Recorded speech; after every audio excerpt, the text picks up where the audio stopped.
ఈ రాష్ట్రంలో ఏ ఒక పథకాన్ని ఆరోగ్యశ్రీ గాని రాజశేఖర రెడ్డి గారు ప్రవేశపెట్టిన అన్ని పథకాలని నీరుగారుస్తూ ఉంటారమ్మా. ఈ కూటమి ప్రభుత్వం ఈ ప్రభుత్వం దౌర్జన్యాలు రౌడీజాలు ఎక్కడ చూడు ఇండ్లనే కాల్చేస్తా ఉంటారమ్మా. మన కుప్పంలోకి పోతే నామినేషన్ వేసేదానికి ఒక మహిళ గీతాని భగవద్గీతలో తీసినామమ్మా. ఒక బిడ్డ ఆడబిడ్డ బట్టలు ఓడి తీసింది భగవద్గీతలో మేము విన్నాం. నా కళ్ళెదురుగా కుప్పంలో ఒక ఆడబిడ్డని జుట్టు పట్టుకొని నా కారులో నుంచి లాక్కొని ఎక్కడికో లాక్కొని వెళ్తా ఉన్నారమ్మా. ఎక్కడో చంద్రగిరిలో ఉండే మన చంద్రబాబు నాయుడు గారు కుప్పంలో పోటీ చేయొచ్చు, కానీ అక్కడే పుట్టిన ఒక మహిళ గీత ఆమె నామినేషన్ కూడా వేసుకునేదానికి లేకుండా నా ముందర జుట్టు పట్టుకొని లాగి మరీ కొట్టినారమ్మా. అంటే ఈ ప్రభుత్వానికి మించి ఆ ప్రభుత్వం, ఆ ప్రభుత్వానికి మించి ఈ ప్రభుత్వం రౌడీజం ఎక్కువైపోయింది. ఈ రోజు రాష్ట్రం మొత్తంలో అమ్మా శాంతి కావాలంటే సిరిమలమ్మ రావాలి అనే స్లోగన్ తీసుకున్నారమ్మా. అభివృద్ధి సంగతి దేవుడెరుగు, శాంతి రావాలంటే శాంతి కావాలంటే సిరిమలమ్మ రావాలి. ఈ రోజు రాష్ట్రం రౌడీజం అయిపోయింది. వాళ్ళకి మించి వీళ్ళు, వీళ్ళకి మించి వాళ్ళు. తప్పకుండా ఉపాధి హామీనే కాదు అన్ని పథకాలని నిర్విరామంగా మొత్తం ముంచేస్తున్నారమ్మా. దోపిడీ ఈ ప్రభుత్వం ముందు ప్రభుత్వానికంటే మించిపోయిందమ్మా. రౌడీజంలో మించిపోయింది, దోపిడీలో మించిపోయింది, మద్యంలో మించిపోయింది. ఈ ఉపాధి హామీ పథకమే కాదు అన్ని పథకాలని నిర్వీర్యం చేస్తా ఉంది. సాక్షి 2 కోట్ల రూపాయలు నిండు చెరువులో వచ్చేసిందన్న వాళ్ళు 2 కోట్ల రూపాయలు దోచుకున్నారమ్మా.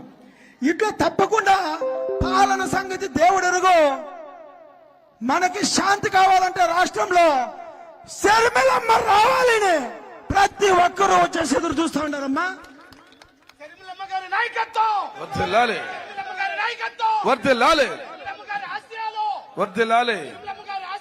నెరవేరాలి. రెడ్డి బిడ్డ వస్తుందని చూడాలి అని వినాలి అని గ్రామం మొత్తం తరలి వచ్చింది. మీ పనులు మానుకొని నా కోసం మీరు సమయం చేసుకొని వచ్చారు.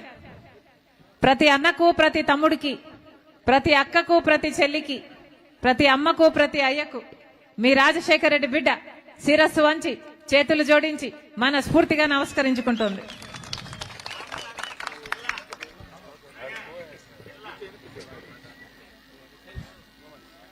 రాజశేఖర రెడ్డి గారు 5 సంవత్సరాలు ముఖ్యమంత్రిగా ఉంటే ఎన్నో అద్భుతమైన పథకాలను అద్భుతంగా అమలు చేసి చూపారు రాజశేఖర రెడ్డి గారు.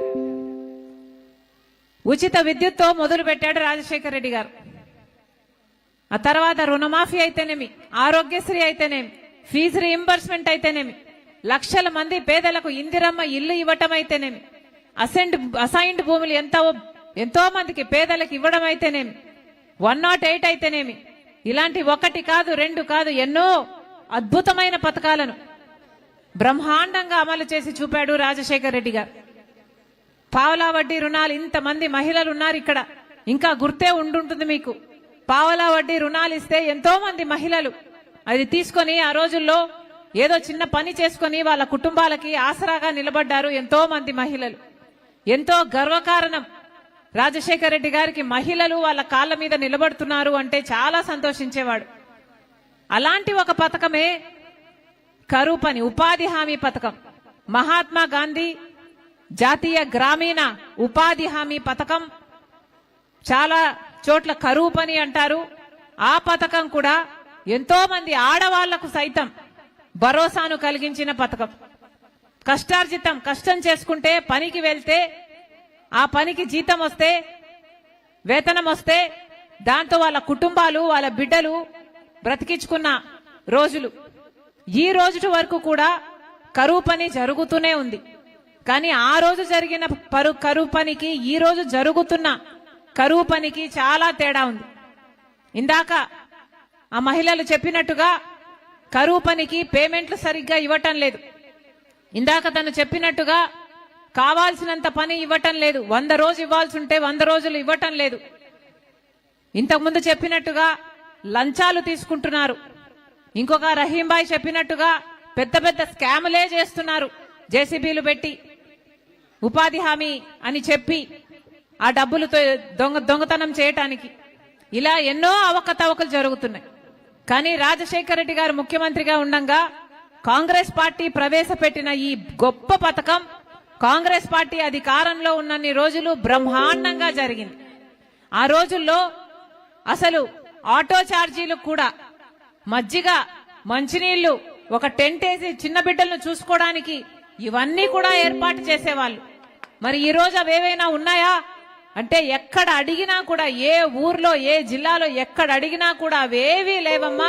మాకు పనికి జీతం ఇవ్వడమే, మా పనికి వేతనం ఇవ్వడమే కష్టమైపోయింది, అది కూడా 2 నెలలకో 3 నెలలకో పడుతుంది అని చెప్తున్నారు. ఇంత నిర్వీర్యం చేస్తున్నారే ఉపాధి హామీ పథకం. ఎందుకో తెలుసా? కారణం ఒకటే, కేంద్ర ప్రభుత్వాన్ని డబ్బులు ఇస్తుంది ఉపాధి హామీకి. కేంద్ర ప్రభుత్వానికి సంవత్సరానికి 86,000 కోట్ల రూపాయలు ఖర్చు అవుతుంది ఉపాధి హామీకి. ఎంతో కోట్ల మంది ప్రజలకు దేశంలో మొత్తము ఉపాధి హామీ డబ్బులు ఇవ్వడానికి. కానీ ఉపాధి హామీకి డబ్బులు ఇస్తే అది నేరుగా పేదవాళ్ళకు పోతుంది తప్పితే బీజేపీ నాయకులకి, బీజేపీ బినామీలకి, బీజేపీ కార్పొరేట్ కంపెనీలకు ఏది మిగలటం లేదు. ఆ డబ్బులు మిగిల్చుకోవడానికే ఇప్పుడు ఈ ఉపాధి హామీ పథకాన్ని మొత్తానికే నీరు గార్చాలి, వీలైతే ఎత్తేసేయాలి అని చూస్తోంది బీజేపీ ప్రభుత్వం. మహాత్మా గాంధీ పేరు పెట్టుకున్న ఈ ఉపాధి హామీ పథకానికి బీజేపీ పార్టీ ఆల్టర్నేటివ్ గా ఇంకొక పథకం తీసుకొస్తుంది, విబి గ్రామ్ అని. ఎలాగైతే మహాత్మా గాంధీని ఆర్ఎస్ఎస్ సభ్యుడు గాడ్సే చంపేశాడో అలాగే మహాత్మా గాంధీ పేరు పెట్టుకున్న ఈ ఉపాధి హామీ పథకాన్ని కూడా బీజేపీ నాయకుడు మోడీ చంపేస్తున్నాడు. గాడ్సేకి మోడీకి ఇద్దరికి పెద్ద తేడా లేదు. ఎందుకంటే ఇద్దరు మహాత్మా గాంధీ ఆశయాలను చంపేస్తున్న వాళ్లే. అసలు కాంగ్రెస్ పార్టీ తెచ్చిన ఉపాధి హామీ పథకానికి ఎంతో మందికి భరోసా కలిగించింది. ఎందుకంటే అదొక హక్కు. ఏ గ్రామంలోనైనా ఎవరైనా నాకు పని కల్పించండి అని అడిగిన 15 రోజుల్లో గ్రామ పెద్దలు పని కల్పించాలి. అలా 100 రోజులు పని కల్పించాలి.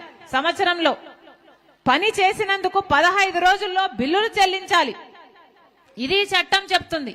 కానీ ఇప్పుడు బీజేపీ తెచ్చే కొత్త చట్టంలో, బీజేపీ ఉపాధి హామీలో అసలు ఇంకా ఇవేవి హక్కుగా అడిగేదానికి అవకాశమే లేదు. ఎందుకంటే వాళ్ళు చెప్తారట ఎక్కడ ఏ పని చేయాలి అని. వాళ్ళు నోటిఫై చేస్తారట ఏ గ్రామంలో ఏ జిల్లాలో పని జరగాలి, ఎక్కడ పని జరగకూడదు, ఎప్పుడు జరగాలి, ఎప్పుడు ఆగిపోవాలి అని కేంద్ర ప్రభుత్వం చెప్తుందట. ఇది ఎక్కడి న్యాయం అని అడుగుతున్నాం. అంతేకాదు మహాత్మా గాంధీ ఉపాధి హామీ పథకంలో ఇంతకు ముందు ఉన్నట్టుగా గ్రామంలో పనులు జరిగేవి.